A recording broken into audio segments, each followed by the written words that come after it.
12 जून 2025 दोपहर के 1:30 बजे इंडिया की एयरलाइन AI-171 अहमदाबाद के एयरपोर्ट से एक लोडिंग वे से बाहर निकलता है। वैसे तो इसको 1:10 पे ही निकल जाना चाहिए था, लेकिन आज डिले चल रहा था और यहाँ पे प्लेन जो यूज किया गया था वो बोइंग का 787 ड्रीम लाइनर का हवाई जहाज। और इस दिन ये प्लेन की पहली फ्लाइट नहीं थी। इस दिन के 12 घंटे पहले ये पेरिस से दिल्ली आ चुका था इजीली, और फिर सुबह इसको दिल्ली से अहमदाबाद निकलना था। और इसी फ्लाइट में एक पैसेंजर बैठा था, आकाश वर्मा, जिन्होंने एक बहुत ही अजीब चीज नोटिस की। इन्होंने देखा कि प्लेन के विंग फ्लैप्स ऊपर नीचे हो रहे थे और यहाँ की एसी और इलेक्ट्रिक चीजें अच्छे से तरीके से काम नहीं कर रही थी। और बाद में इस चीज की वीडियो क्लिप बना के इन्होंने एक्स पे इसको अपलोड कर दिया। बट फॉर्चुनेटली ये फ्लाइट 11:16 पे ये अहमदाबाद लैंड हो जाती है।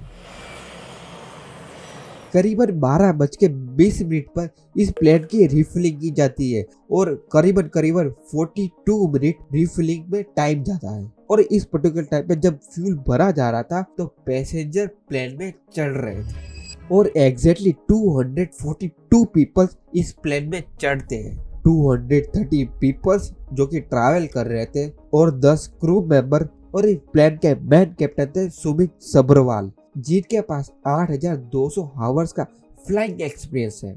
और इनके साथ दे रहे थे को पायलट क्लाइवर क्लुंदर के पास 1,100 का फ्लाइंग एक्सपीरियंस। दोपहर के एग्जैक्ट 1:31 पर यह प्लेन एक्टिव रनवे पे जाने की कोशिश करता है और उसके बाद 1:34 पे एयरलाइन ट्रैफिक सर्विसेज से इसको टेक ऑफ करने की परमिशन मिल जाती है। और उसके बाद 1:38 पे इसके प्री चेकिंग और सारे के सारे इक्विपमेंट चेक किए जाते हैं और जो कि अच्छे खासे कंडीशन में थे। रनवे की, थ्रेड मैन्युफैक्चरिंग की या फिर फ्लाइंग एडजस्टमेंट की कोई भी दिक्कत सामने नहीं आई थी। वेदर भी ठीक ठाक था, टेम्परेचर थोड़ा हाई था लेकिन कंट्रोल में था, जितना होना चाहिए उतना ही था। और साथ ही साथ विजिबिलिटी तो आप देख ही सकते हो कितनी अच्छी खासी थी। और बाद में ये प्लेन 23 रनवे पे खड़ा हो जाता है और बाद में 1:48 पे और 48 पे धीरे करते करते ये टेक ऑफ करने के स्टार्ट कर देता है। आप लोगों को एक दूसरे एंगल से दिखाता हूँ। ये एक सैटेलाइट इमेज है जो कि इसी रनवे का है। अगर आप इस एयरपोर्ट को ध्यान से देखोगे ना तो इसमें एक ही रनवे है जो कि मैंने आपको 23 रनवे नाम के दिखा है।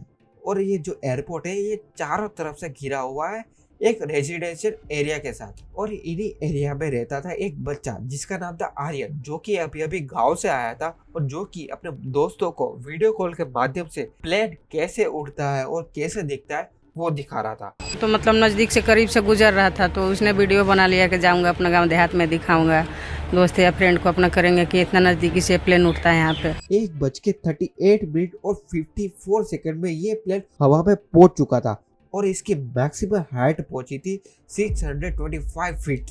और बाद में इसके ऊपर ये जा ही नहीं सका और बाद में इसका डाउनफॉल ही आता गया। और इस पर्टिकुलर सिचुएशन में पायलट एयरलाइन ट्रैफिक को ये कॉल देती है, फॉलिंग मेरे मेरे मेरे। और बाद में इस प्लेन का ATC से कांटेक्ट टूट जाता है और बाद में किसी से भी बात नहीं होती। और वहाँ पे ATC इस प्लेन की बातचीत करना चाहता है लेकिन इनकी आवाज वहाँ पे पहुंच ही नहीं रही है। लेकिन उसके बाद 1:34 पे एक धमाका होता है। टेक ऑफ करने के बाद सिर्फ 34 सेकंड में ये प्लेन 1 किलोमीटर का रास्ता काट देती है और बाद में ये प्लेन जाके टकराता है विजय मेडिकल कॉलेज, मेघनानी नगर इन अहमदाबाद।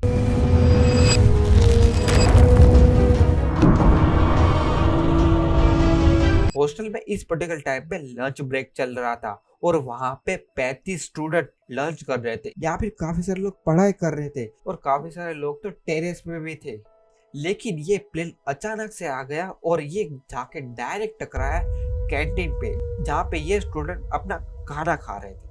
किसी को भी कुछ पता नहीं लगा कि ये क्या हो रहा है। काफी सारे स्टूडेंट ने भागने की कोशिश की, काफी सारे स्टूडेंट तो खिड़कियों से कूदने लगे। फर्स्ट फ्लोर हो, सेकेंड फ्लोर हो, थर्ड फ्लोर हो, कहीं से भी ये लोग छलांग लगा रहे थे। वहाँ के आसपास लोगों ने बताया कि ये जब प्लेन क्रैश हुआ तो उन लोगों को लगा कि एक भूकंप आया होगा, जिसकी वजह से वो लोग घर के बाहर आए। लेकिन जब ये लोग घर के बाहर आए तो उन लोगों ने देखा काफी सारा धुआं और साथ ही साथ आग में लिपटा हुआ एक बिल्डिंग। मैं दिखा नहीं सकता, लेकिन लाशें भी थी। लेकिन इन इंसानों की लाशों में से सिर्फ और सिर्फ एक बंदा है जो बच पाया, विश्वास कुमार रमेश, जो कि इस सिचुएशन में इस प्लेन में सीट नंबर 11A के पास बैठा था, जो कि इमरजेंसी डोर के पास एग्जिट सामने ही है। इनका ये कह रहा था कि ये जिस साइड पे बैठे हुए थे वो इमरजेंसी गेट के पास था, लेकिन जो दूसरी तरफ का रास्ता था वो एकदम ब्लॉक था, जिसकी वजह से उस तरफ से जाने वाले लोग बच नहीं पाए, क्योंकि वो वाला डोर एकदम जमीन की तरफ गिरा हुआ था और वहां से निकलने का कोई भी रास्ता नहीं था। प्लेन क्रैश करने के बाद इन्वेस्टिगेटर ने कॉकटिक प्लेन वॉइस रिकॉर्डर को रिकवर कर लिया है, जिसमें कॉकटिक में यानी कि प्लेन में जो भी चीजें होती है उसको रिकॉर्ड किया गया होता है, और उसके साथ साथ फ्लाइट डेटा रिकॉर्ड को भी रिकवर कर लिया गया है, और जिसमें ऑल्टीट्यूड, स्पीड और इंजन परफॉर्मेंस का भी डाटा सिक्योर होता है कि ये कैसा परफॉर्म कर रहा है।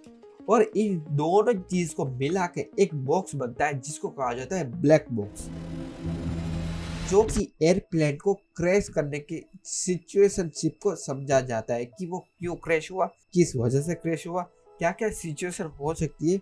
इस पूरी की पूरी घटना को एकदम ध्यान से देख रही है इंडिया की एयरक्राफ्ट इन्वेस्टिगेशन एक्सीडेंट ब्यूरो, और इनको मदद कर रही है यूके और यूएसए जैसी टीम्स।